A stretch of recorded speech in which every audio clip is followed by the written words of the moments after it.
नमस्कार, SBT news में आपका स्वागत है। पेश है 8 मई गुरुवार दोपहर 3:15 राजस्थान की 15 बड़ी खबरें। सबसे पहले एक नजर डालते हैं आज की हेडलाइंस पर। पाकिस्तानी हमले से निपटने के लिए राजस्थान में गाइडलाइन जारी। रीट 2024 का रिजल्ट आज दोपहर 3:15 होगा जारी। वाटर कमीशन की टीम बांसवाड़ा पहुंची। बाबा रखकर चला गया पीपा, मेरे है ही नहीं, नकली घी पकड़ने आए अमृतसर से उरज गया नेरी माले। परिवहन विभाग में फर्जीवाड़ा उजागर, केंद्रीय डीटीओ सहित 3 निलंबे। और अब खबरें विस्तार से सुनिए।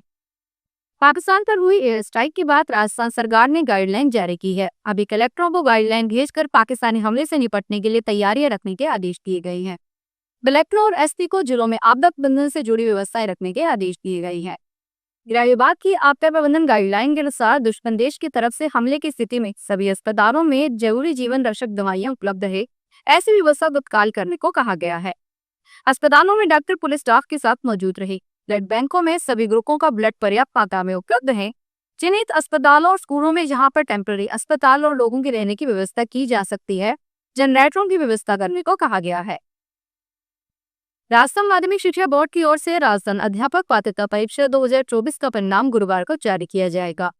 बोर्ड प्रशासक महेश चंद्र शर्मा ने दोपहर 3:15 परिणाम जारी करेंगे। महेश चंद्र शर्मा ने बताया कि रीट 2024 परीक्षा में कुल पंजीकृत परीक्षार्थी 14,29,822 थे। इसमें लेवल 1 में कुल परीक्षार्थी 3,46,625, लेवल 2 में कुल परीक्षार्थी 9,68,501 और दोनों लेवल के लिए कुल परीक्षार्थी 1,14,696 पंजीकृत थे। बांसवाड़ा में माहीवांग का निरीक्षण करने पहुंची सेंट्रल वाटर कमीशन की टीम पर मधुमक्खियों ने हमला कर दिया। इस हमले में टीक के 5 सदस्य घायल हो गए, जिनमें एमजी अस्पताल में भर्ती करवाया गया है। माही विभाग के अधिकारी प्रकाश चंद्र निगर ने बताया कि केंद्र सरकार से बांध निरीक्षकों की टीम सेंट्रल वाटर कमीशन कानीगिरी में WID लंकुमार सिंह, रजनीश चौबे, कुबेश परोड़ा, प्रिंस राज सिसोदिया पर डाउनस्ट्रीम में मधुमक्खियों ने हमला कर दिया। खाद्य सुरक्षा विभाग और अल्बर्ट डेयरी की संयुक्त टीम ने महरोड शहर की एक डायरी पर छापा मारते हुए नकली घी के सैंपल के लिए कार्रवाई के दौरान खाद्य विभाग और डेयरी संचालक के बीच तीखी बहस देखने को मिली। दुकानदार का दावा है कि घी के पीपे उसके नहीं है। एक बाबा ने उसकी दुकान के सामने घी का पीपा रखकर चला गया। उसके 15 मिनट बाद खाद्य विभाग की टीम ने आकर सैंपल लिया। उसका आरोप है कि उसे फंसाया जा रहा है। खाद्य सुरक्षा अधिकारी नीना शर्मा ने बताया कि कोटपुतली के मुख्य चिकित्सा एवं स्वास्थ्य अधिकारी के निर्देश पर कार्रवाई की गई। उन्हें नकली घी की शिकायत मिली थी, जिसके आधार पर मैसर श्री श्याम एजेंसी पर दबिश दी गई। टीम ने मौके से 15 किलो के 5 पीपे जब्त कर सैंपल जांच के लिए लैब भेजे हैं।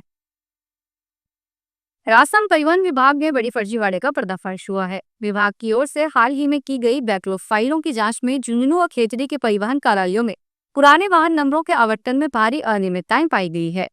इस गड़बड़ी के चलते सरकार को करोड़ों रुपए का नुकसान हुआ है। मामले की गंभीरता को देखते हुए परिवहन विभाग ने तत्काल कार्रवाई करने के लिए 3 अधिकारियों को निलंबित कर दिया है। वही अन्य अधिकारियों की संलिप्तता की जांच जारी है। प्रारंभिक जांच में लगभग 200 पाइयां अधिक पाई गई है, जिनमें गलत तरीके से नंबर आवंटित किए जाने के प्रमाण मिले हैं। राजस्थान लोक सेवा आयोग की ओर से निकाली गई जन स्वास्थ्य अभियांत्रिकी विभाग में कनिष्ठ रसायनज्ञ के 13 पदों पर भर्ती के लिए ऑनलाइन आवेदन की आज लास्ट डेट है। कैंडिडेट्स रात 12 बजे तक आवेदन कर सकेंगे। वहीं ऊर्जा विभाग के सहायक विद्युत निरीक्षक ने 9 पदों पर ऑनलाइन आवेदन प्रोसेस 15 अप्रैल से जारी है। लास्ट डेट 14 मई 2025 की रात्रि 12 बजे तक है। राजस्थान लोक सेवा आयोग ने जेलर प्रतियोगिता परीक्षा 2024 के लिए आवेदन में संशोधन का सुनहरा मौका दिया है। अभ्यर्थी अब 8 मई से 14 मई 2025 तक अपने आवेदन में ऑनलाइन संशोधन कर सकते हैं। यह संशोधन केवल कुछ विशेष जानकारियों को छोड़कर बाकी सभी विवरणों में किया जा सकेगा। आयोग के अनुसार अभ्यर्थी का नाम, पिता का नाम, फोटो, जन्म तिथि और जेंडर में कोई बदलाव नहीं कर सकेंगे। इनके अतिरिक्त सभी अन्य विवरणों में सुधार की अनुमति दी गई है। महात्मा गांधी राजकीय अंग्रेजी माध्यम विद्यालय व राजकीय अंग्रेजी माध्यम विद्यालयों में सत्र 2025-26 के लिए होने वाले प्रवेश कार्यक्रम पर आगामी आदेश तक रोक लगा दी गई है। यह आदेश माध्यमिक शिक्षा निदेशक आशीष मोदी ने जारी किए हैं। आदेश में कहा गया है कि महात्मा गांधी राजकीय अंग्रेजी माध्यम विद्यालय व राजकीय अंग्रेजी माध्यम विद्यालयों में सत्र 2025-26 के लिए जारी प्रवेश कार्यक्रम आगामी आदेशों तक स्थगित कर दिया गया है। भारत द्वारा पाकिस्तान में आतंकी ठिकानों पर किए गए हवाई हमले के बाद पंजाब DGP ने अधिकारियों को सख्त आदेश जारी किए हैं। पंजाब पुलिस के महानिदेशक गौरव यादव ने राज्य में सभी सीनियर अधिकारियों के साथ वीडियो कॉन्फ्रेंस की और उन्हें क्षेत्रों में सुरक्षा व्यवस्था बनाए रखने के लिए सख्त आदेश दिए। DGP ने सभी राज्यों के पुलिस कमिश्नरों और ASP को अपने अपने इलाकों में संदिग्ध लोगों पर नजर रखने और शांति बनाए रखने के लिए सख्त कदम उठाने के लिए कहा है, क्योंकि ऐसे माहौल में आतंकी या फिर अन्य शरारती तत्व किसी भी घटना को अंजाम दे सकते हैं। भारतीय प्रौद्योगिकी संस्थान जोधपुर में सुरक्षित और सुलभ पेयजल सुनिश्चित करने की दिशा में एक महत्वपूर्ण कदम उठाया गया है। इलेक्ट्रिकल इंजीनियर विभाग के डॉक्टर महेश कुमार और उनकी टीम ने जल स्रोतों में आर्सेनिक प्रदूषण का मौके पर ही पता लगाने के लिए कम लागत का महत्वपूर्ण उपकरण विकसित किया है। सबसे गंभीर वैश्विक पर्यावरणीय और स्वास्थ्य चुनौतियों में से एक भूजल में आर्सेनिक विषाक्तता सूक्ष्म स्तरों पर भी जानलेवा बीमारियों का कारण बनती है। बागीदोरा विधायक क्षेत्र से बीएपी विधायक जयकृष्ण पटेल पर बड़ा खतरा मंडरा रहा है। ऐसी संभावना जताई जा रही है कि एसीबी कोर्ट के फैसले से पहले ही उनकी विधायकी न चली जाए। राजनीतिक हलकों में जोरदार चर्चा हो रही है। साथ ही यह भी कयास लगाए जा रहे हैं कि क्या फिर राजस्थान विधानसभा में 199 विधायक ही रहेंगे। वह यह है कि बीएपी विधायक जयकृष्ण पटेल के रिश्वत कांड की जांच विधानसभा की सदाचार समिति को सौंपी गई है। विधानसभा अध्यक्ष वासुदेव देवनानी ने बुधवार को ये आदेश दिए। सदाचार समिति मामले की जांच कर जयकृष्ण पटेल से भी पूछताछ करेगी। यदि समिति पटेल के जवाब से संतुष्ट नहीं हुई तो एसीबी कोर्ट के फैसले से पहले जयकृष्ण पटेल की विधायिका पर खतरा मंडरा सकता है। 12 सदस्यीय समिति के सभापति भाजपा विधायक कैलाश वर्मा होंगे। अजमेर में ज्वेलर को बातों में उलझाकर 2 बुजुर्ग 3 लाख का सोना चोरी कर भाग गए। दोनों चांदी का ताबीज लेने के बहाने दुकान पर आए थे। ज्वेलर ने कोतवाली थाने में मामला दर्ज करवाया है। ज्वेलर नवीन ने बताया कि वह अपनी दुकान पर बैठा था। इस दौरान 2 बुजुर्ग आए और चांदी का ताबीज दिखाने के लिए कहा। दोनों को ताबीज दिखाने तो पसंद नहीं आने और अलग अलग डिजाइन दिखाने की बात कहते हुए बातों में उलझा दिया। एक बुजुर्ग को बॉक्स में हाथ डालने से मना किया। इस बीच दूसरे ने सोने का सेट और चैन चोरी कर लिए। इनकी अनुमानित कीमत करीब 3 लाख रुपए बताई जा रही है। आरएलपी नेता और नागौर से सांसद हनुमान बेनीवाल ने केंद्र सरकार द्वारा गुरुवार को बुलाई गई सर्वदलीय बैठक में आमंत्रित नहीं करने पर नाराजगी जताई है। उन्होंने सोशल मीडिया प्लेटफॉर्म एक्स पर लिखा कि पिछली बार पुलवामा आतंकी हमले के बाद भी ऐसी बैठक में छोटे दलों को नहीं बुलाया गया था। इस बार भी छोटे दलों को आमंत्रण नहीं दिया गया। ऐसे में यह सर्वदलीय बैठक कैसे हो सकती है।